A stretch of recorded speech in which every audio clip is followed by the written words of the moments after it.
Revenge with Karen. You're a reject who couldn't even finish college, she spat, right as the corners of my torn-up resume fluttered to the floor like confetti from a firing squad. Vanessa didn't just say it, she performed it. She said it loud, slow, like a tick-tock drama queen delivering her final monologue before a fake faint. And me? I just sat there with my hands in my lap, blinking like I'd been punched with a Hallmark card. Because in that moment, worst part wasn't what she said. It was that tiny voice in my chest whispering, maybe she's right. But let's rewind. 3 weeks earlier, I was standing in the west garden of our corporate headquarters with Alan. You wouldn't know it to look at him. Oversized cardigan, glasses on a chain, the vibe of a man who gives gentle lectures to koi fish. But he's been on the board longer than I've been alive. He's also my mentor and my godfather, the only reason I hadn't walked away from this place 10 times already. We were sipping tea like old British spies when he said, "I think it's time, Jess." "Time for what?" I asked, already suspicious. "To apply," he said. "There's an internal posting for a senior analyst at Apex Services. Solid role. You know the systems, the culture, the people." I laughed. "They want someone with a master's in finance. Got 3 years of scrappy vendor-side consulting and a bachelor's in figuring shit out." He just smiled. Sometimes it's not about the paper. Sometimes it's about the fingerprints on the foundation. So I applied. Not because I thought I'd get it, but because I wanted to believe someone might see past the missing degree and notice the fact that I'd been the quiet fix-it gremlin behind half their logistics success stories. I didn't name drop anyone. Check the referral box. I wanted to earn it. And for a minute, it felt good, clean. Like maybe I was finally on the edge of being recognized not for who I was, but what I'd done. Then came the calendar invite, 9:30 a.m. Apex HQ, interview with Vanessa R., Senior Talent Officer. I didn't know who Vanessa was, but a quick search turned up all I needed. Harvard MBA, obsessed with metrics. LinkedIn profile that read like a TED talk gone to prom. Her posts were all buzzwords and hustle culture. Your worth is measured by your 4 a.m. wake up and your KPIs. Ugh, still I showed up. Black blazer, polished boots, resume in hand tailored to the role. I walked in calm, rehearsed, professional. And then I met her. Now would be a good time to say, if you're still listening and halfway rooting for me, go ahead and tap that follow or like button.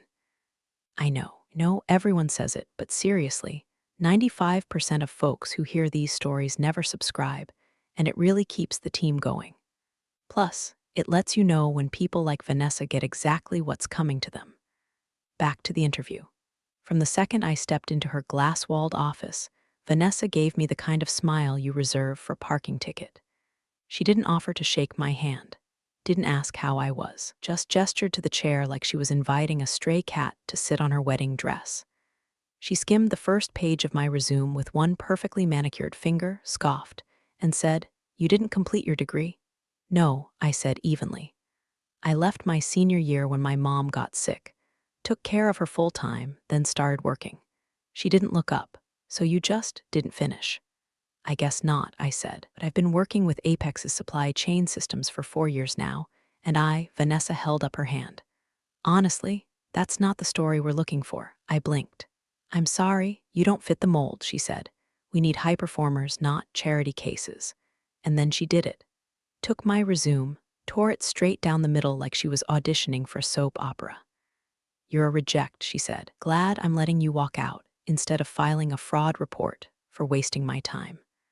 I didn't say a word, not because I was scared, but because I knew something she didn't. She didn't know who I was. Didn't know that the name Jessica Halloway appears quietly on page 3 of the parent company's shareholder register. Didn't know that my family owns 51% of the entire umbrella corporation that signs her checks. Didn't know that the only reason I wasn't using that power was because I wanted to believe in merit. And for one brief moment, I felt bad for her, because she had just set a bomb under her own chair and smiled while lighting the fuse. It took me 5 full minutes to get back to my car. Not because the Apex building was big, though it was, with its sterile white marble lobby and those smug motivational posters about performance-driven synergy. No, it moved slow because I needed every second to keep my hands from shaking. I didn't want to give her the satisfaction of knowing she rattled me. Didn't want the security guy at the desk to wonder why the girl in the blazer looked like she'd just been spit out of a meat grinder. I sat behind the wheel of my Honda, 10 years old, cracked leather, one air vent permanently stuck on Arctic tundra, and stared at the torn resume in my lap. Hadn't even handed it back nicely. Just crumpled halves tossed like expired junk mail. One of the pages still had her pink lipstick print on the corner where she yawned and rubbed her mouth while scanning it. No degree, no pedigree, no chance. That's what she'd said. No hesitation, no pause, like she was rattling off ingredients on a diet soda label. I should have said something. Maybe that's what burns the most, even now. I didn't fight back. I didn't call her out. Didn't lean across that sleek glass desk and say, "Actually, sweetheart, I sign your boss's checks." I just stood, gathered my things, what was left of them, and left. Poised, humble, professional, because that's how I was raised. Because my father, God rest his type of soul, taught me that power doesn't panic, and legacy doesn't flinch. But let me tell you what did flinch: my pride. My throat was tight, stomach twisted in knots. I kept replaying every word she said like a greatest hits album of degradation. And not just the degree thing, though that was her favorite tune. It was the way she laughed when I tried to talk about my experience. The way she waved her hand when I mentioned I'd worked on 3 Apex rollout projects through our logistics firm. Vendor experience isn't real experience, she'd said, like she was explaining gravity to a toddler. She mocked the way I formatted my resume. She called my old job title cute. And then, cherry on the sundae of shame, she leaned back in her $1,200 ergonomic throne and said, "Be glad I'm letting you walk out instead of filing a fraud report for wasting my time." Like I'd committed some crime by daring to apply. You know what's wild? I wasn't even mad at first. Not really. That's the thing about micro-humiliations, they stack. Don't even notice you're bleeding until you look down and realize you're soaked in it. I sat in that car for a long while, just letting it all settle. And then I drove. Not home, not to the office. I drove to the cemetery. My mom's buried under a sycamore tree on the east side of Oak Hill, the one with the cracked bench and the bird feeder that never stays full. I sat on that bench and whispered to her like I used to when I was a kid with scraped knees and big feelings. I'd have hated her, I said, full of botox and buzzwords. Called me a reject. Can you believe that? The wind rustled. A bird chirped like it agreed. And maybe it sounds crazy, but I left that cemetery calm. Not okay, but clear. Because I knew something Vanessa didn't. I had receipts. Not just the literal ones, emails, rollouts, memos with my name in the footers, but the intangible ones. The legacy, the ownership, fact that my name doesn't need to be on the door when it's already on the deed. So I went home, opened my laptop, and started typing. Not a rant, not a hit piece, just facts. A simple, clean email to Alan, subject line, Apex interview, FYI. I kept it short. 3 bullet points, applied internally, not as a favor. Was told I lacked qualifications despite directly supporting Apex Ops for 3+ years. Interview ended with my resume torn and the phrase, "You're a reject." No flair, no threat, just thought you'd want visibility on how Division B is vetting internal candidates. Then I hit send, and that should have been the end of it. I could have moved on, started fresh somewhere else, taken that offer from Horizon Logistics that I'd been ignoring. But something funny happened over the next few days. Silence. Not the bad kind. Not the HR apply silence or the corporate brush off. The watchful kind. Like the moment before a storm breaks and the air goes still, and even the birds stop chirping. Vanessa didn't know it, but the countdown had already started. And every second that ticked by was one she'd wish she could take back. It's wild how quiet fury can feel like church. After I sent the email to Alan, I just sat there in the low hum of my kitchen. No TV, no Spotify playlist trying to convince me I was a girl boss rising from the ashes. Just the sound of the fridge cycling and the faint pop of my baseboard heater ticking like a bomb with no deadline. I didn't expect a response right away. Alan's not the type to fire off instant reactions. He's a chess player, not a cowboy. And this wasn't me asking for a rescue. It wasn't even a revenge play. I'd done the thing he'd always taught me: document, breathe, stay clean. Email was cold, surgical, just the truth stripped of anything that could be twisted into drama. Subject, Apex interview, FYI, hi Alan, hope all is well. Just wanted to loop you in on something that might be worth visibility at the board level.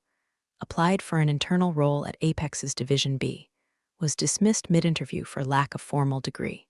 Interview ended with my resume being torn in half. Quoted, you're a reject. I'm not seeking action, but I thought it might warrant a closer look into how candidates are being evaluated, especially given our investment in culture and internal mobility. Warmly, Jessica, that was it. No signature flair. No reminder that I carry 51% of the company's oxygen in my last name. Just a whisper that the house had termites.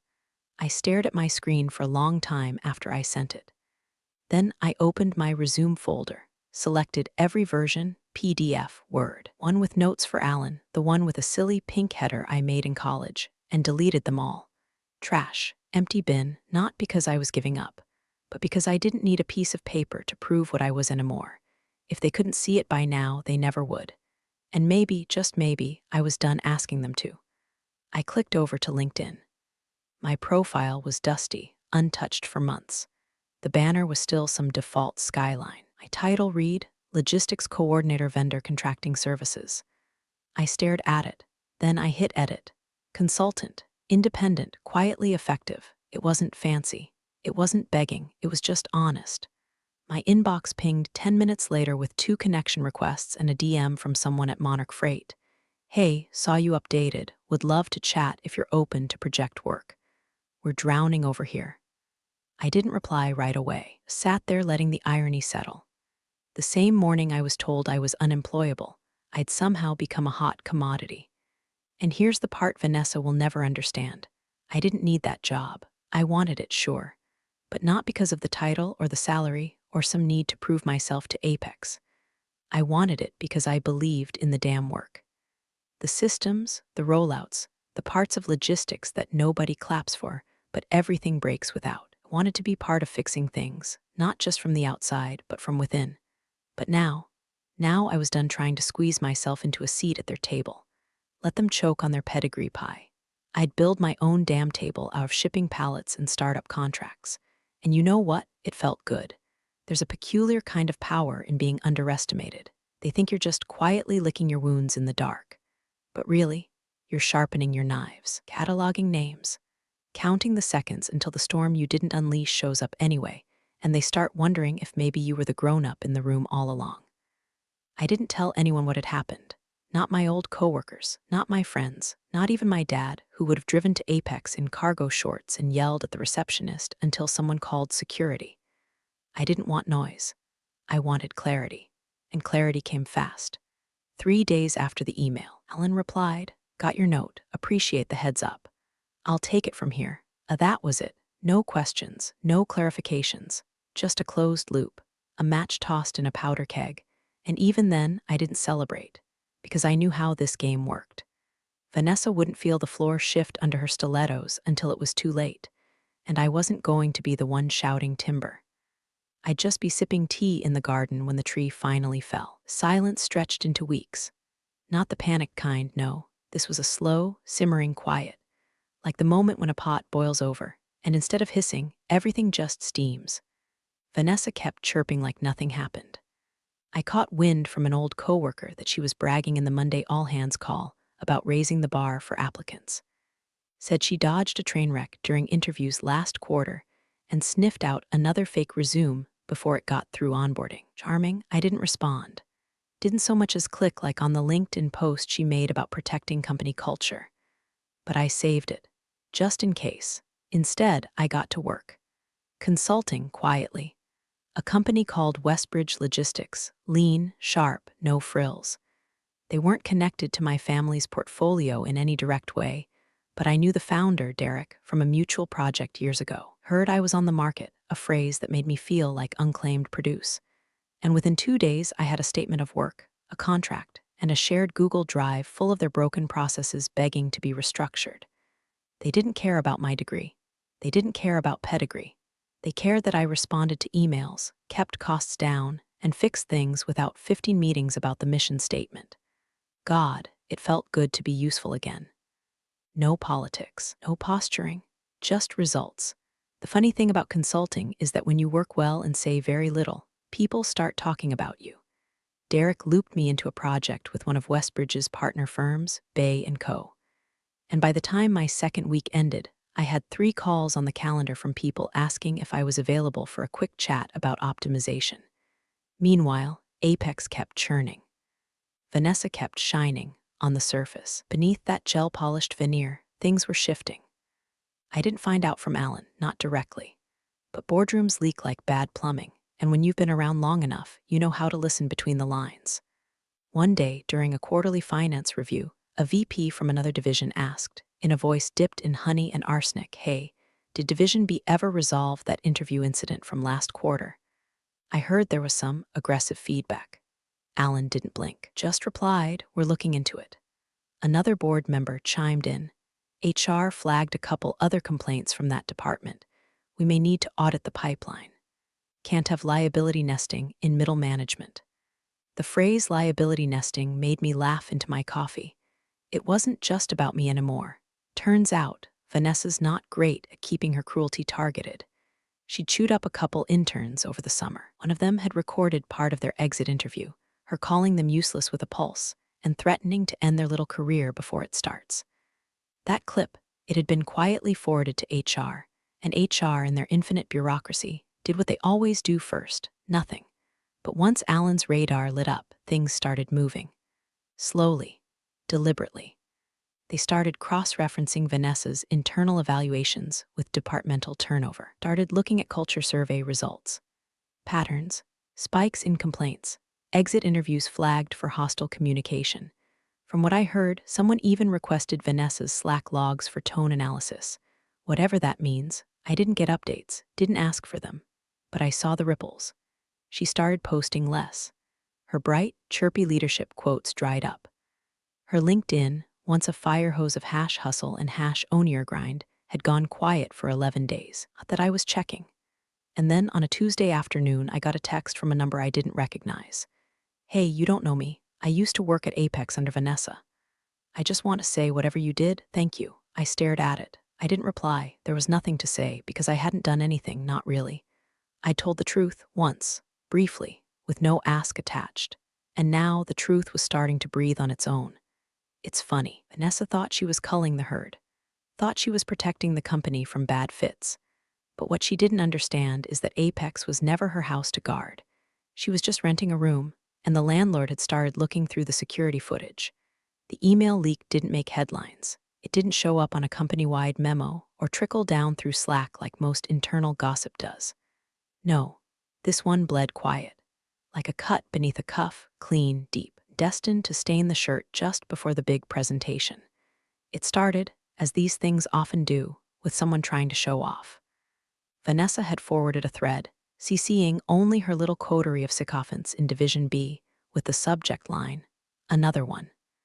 Inside, a discussion about an applicant who dared to apply with only vendor-level experience and no pedigree. "The kind of candidate," she wrote, "that makes you question whether IQ scores should be printed on resumes." One of her managers replied, laughing, adding, "Reminds me of that Jessica Holloway disaster." Apex almost let that one through the gate, dodged a bullet. Vanessa's reply, "That girl was a walking charity case. Resume read like a sympathy card. No degree, no spine. I did her a favor. It should have stayed buried." Internal, contained within the echo chamber of people who mistake cruelty for competence. But someone copied the wrong HR assistant. Her name was Maya. Fresh out of undergrad, still called her manager sir by accident. A little shy, a little unsure, but not stupid. She saw the thread. Read the names. Read the words. She didn't know me personally, but she knew of me. Enough to know the family name on the corporate charter matched the one being dragged in a joke chain email. She made a decision. Screenshot. Forward. BCC, Alan Wexler, Chairman. No message, no commentary. Just 5 slides of silence painted in Helvetica. Alan received it at 6:43 a.m. By 7:15, 3 executive calendar holds were updated.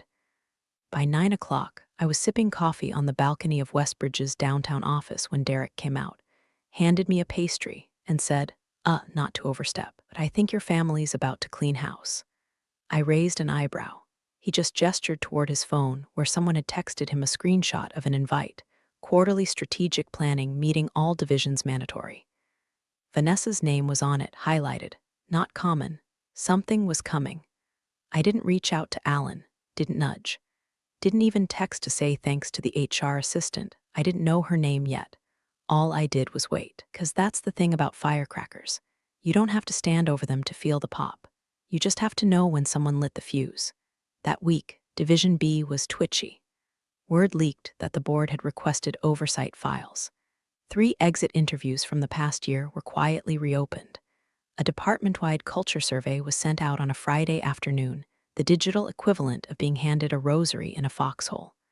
Vanessa, still peacocking, a little more forced. She posted an Instagram story from her office with the caption, "Boss energy.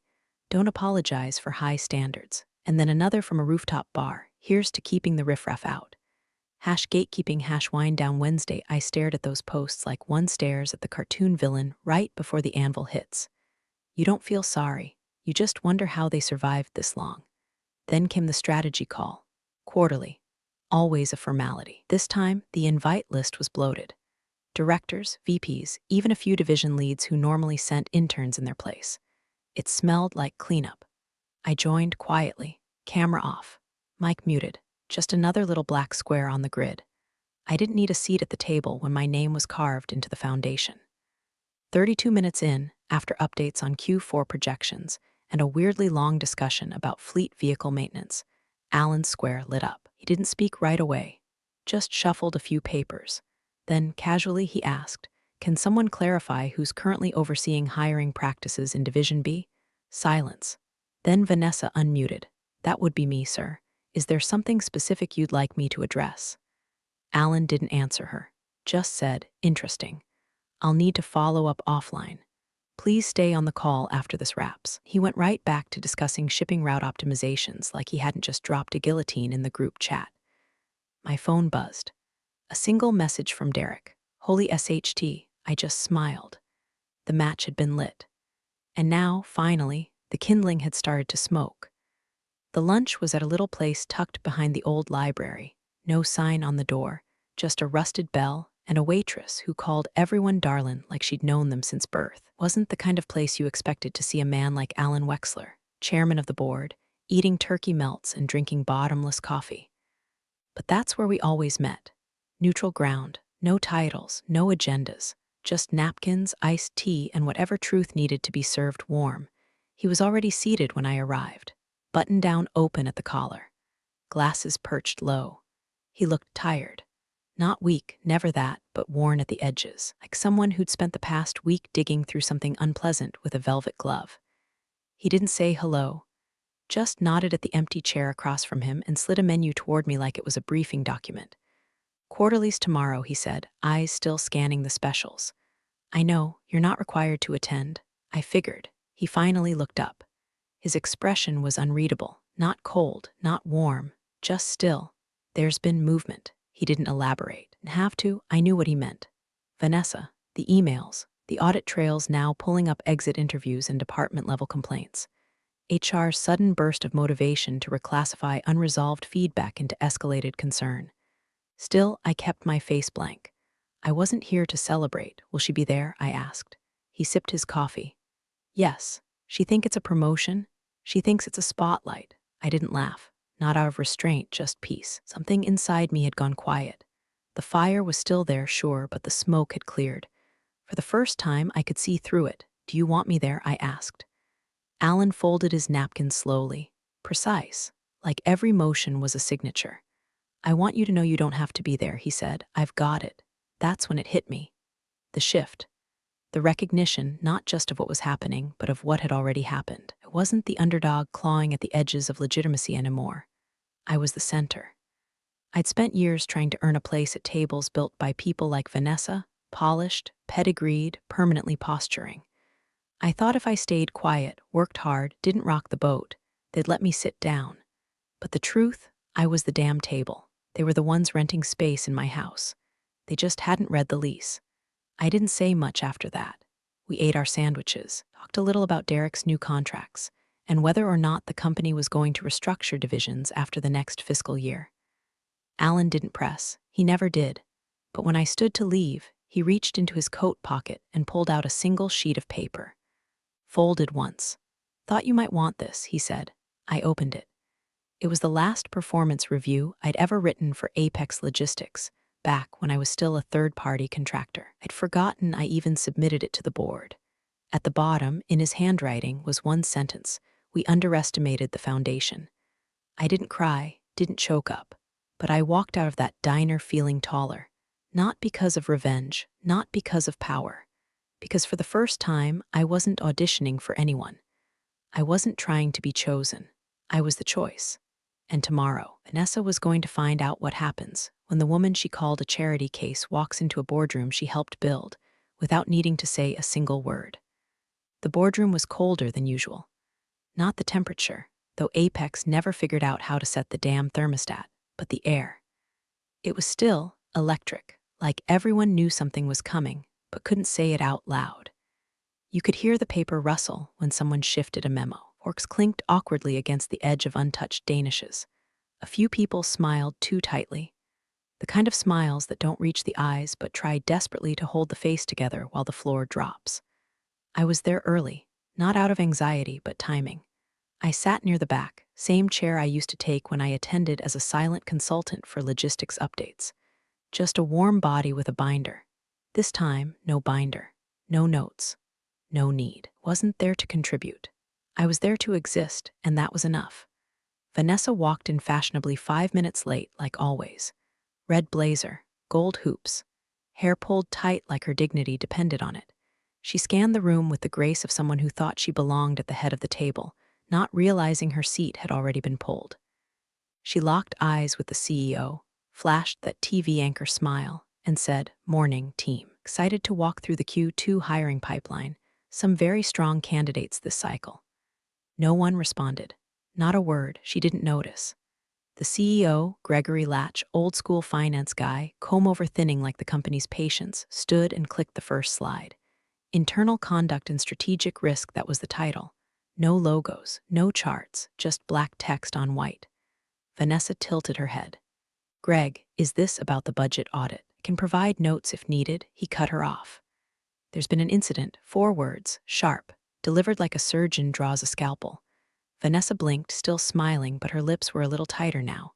"An incident?" Gregory nodded toward the chairman, Alan, sitting dead center of the long oak table. Calm, hands folded, not blinking. Alan didn't speak. He simply tapped a manila folder that sat in front of him. A moment later, his assistant, quiet, deliberate, walked the folder down the table and slid it across to Vanessa. She picked it up, still smiling, still clueless. She opened it. Page 1, an email thread. Page 2, a screenshot of a Slack message with her name on it. Page 3, a red highlighted quote about rejects and charity cases. Page 4, her own face, smiling on Instagram, tagged at a rooftop bar, captioned with #gatekeeping. Page 5, the shareholder register. That's when the color drained from her face. I could see it even from the back row. A slow flush of white, like blood turning into static. Her hands didn't move to flip the next page. They just hovered, one trembling slightly. And then Alan spoke. "Can you explain," he said softly, "why you referred to the founder's daughter as unemployable? Gasps don't usually happen in boardrooms. Too much decorum. Too many NDAs. But this one wasn't dramatic. It was quiet, sharp, like the collective inhale of 100 reputations trying to distance themselves." Vanessa blinked. Her lips moved, but no sound came out. Then, I didn't realize it wasn't personal." Gregory raised his hand. "Miss Ramirez, this isn't about who she is. This is about what you said, about how you've represented this company, about the pattern we're now forced to acknowledge." She turned to Alan. "Please, Mr. Wexler, I didn't know." "If I'd known, that's the point," Alan said, voice low. "You didn't know because you didn't ask, you didn't listen. You made judgments based on resumes and assumptions. And now you're here not because of who she is, but because of who you chose to be." Vanessa looked around the room. No lifelines, no sympathetic nods. Just faces that had suddenly discovered their necks could stretch very, very far from hers. She finally turned to me. "Jessica, if I had known," I didn't move, didn't smile, didn't blink, just met her eyes. let the silence do what years of effort never could. She looked back down at the folder like it might save her. But the folder doesn't lie, and the manila held everything. At the head of the table, Gregory gave one final nod to security, standing just outside the door. 2 taps on the tablet. Vanessa's badge was deactivated before her heels even touched the hallway floor. And just like that, the room exhaled. But I didn't. Not yet. Woman who built her career on control, Vanessa unraveled like wet tissue in a storm. Her eyes flicked from page to page, each sheet in the manila folder peeling back another layer of her carefully curated self-image.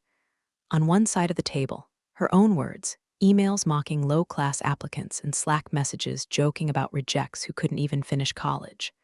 On the other side, the truth, my work history, my certifications, my name, Jessica Elaine Halloway, typed plainly on the shareholder register, third from the top, just below Alan Wexler and my mother, Margaret. I watched her come apart in real time. First, the fake confidence sagged in her shoulders.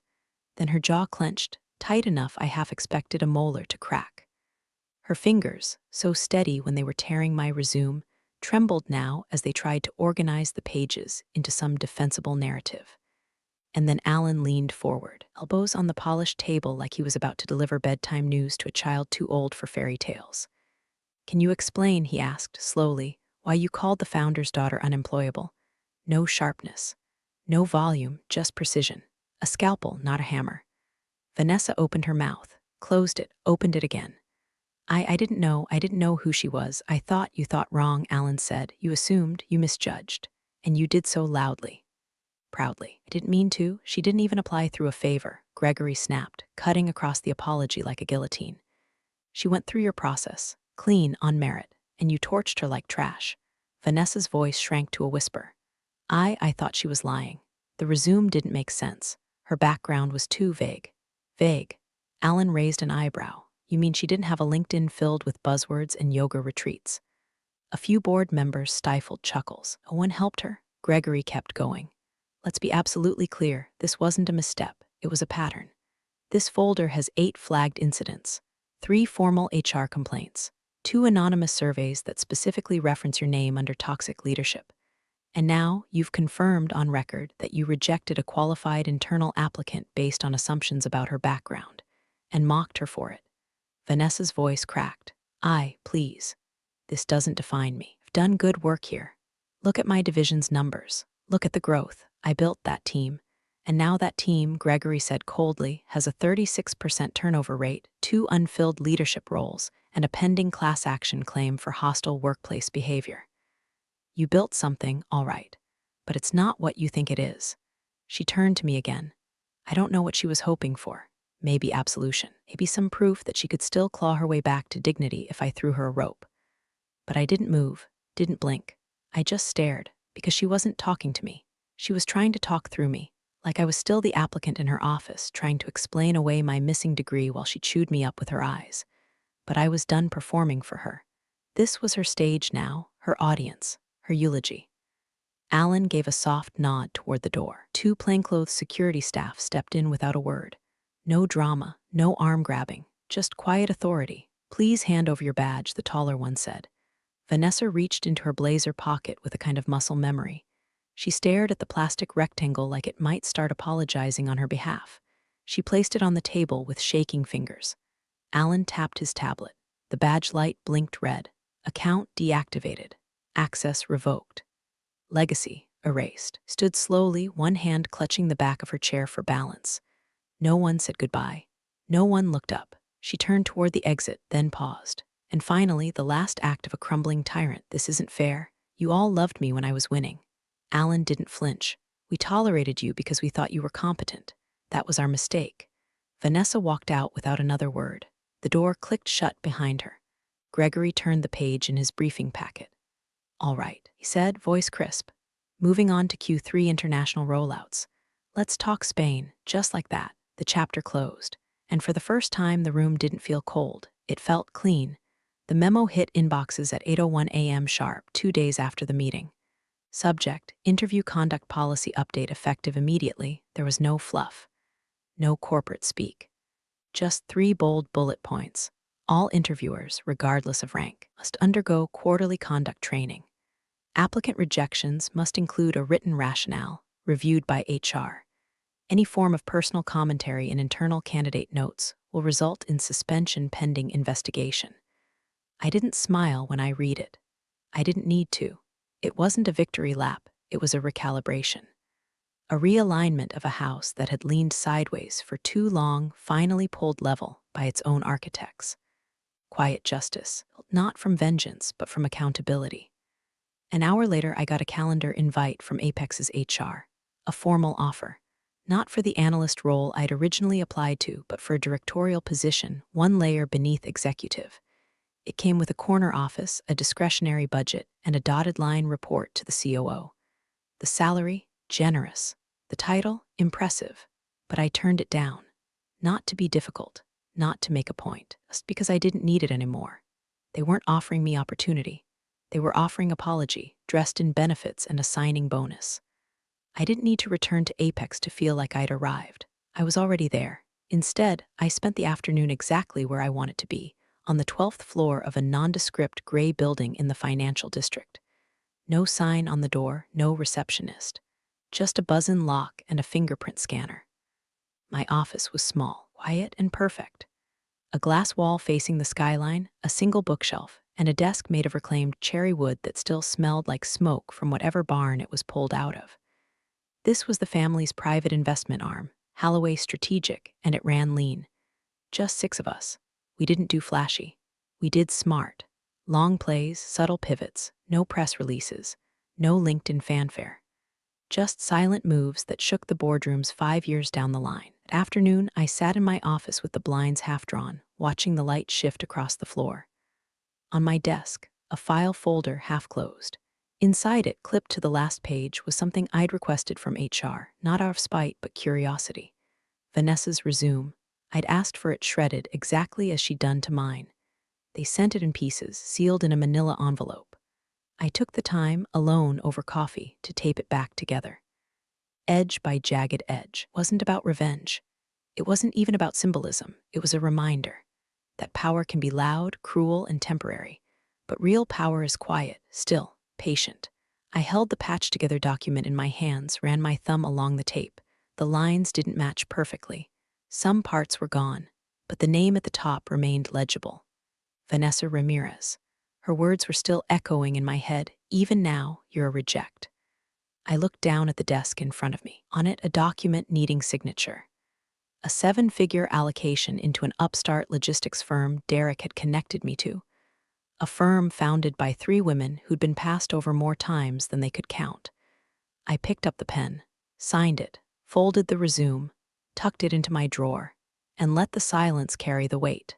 Some people tear paper. Others sign paychecks. Appreciate you sticking around, you wise old rebels. Smash that subscribe button, or this fossil might just cause another epic fiasco.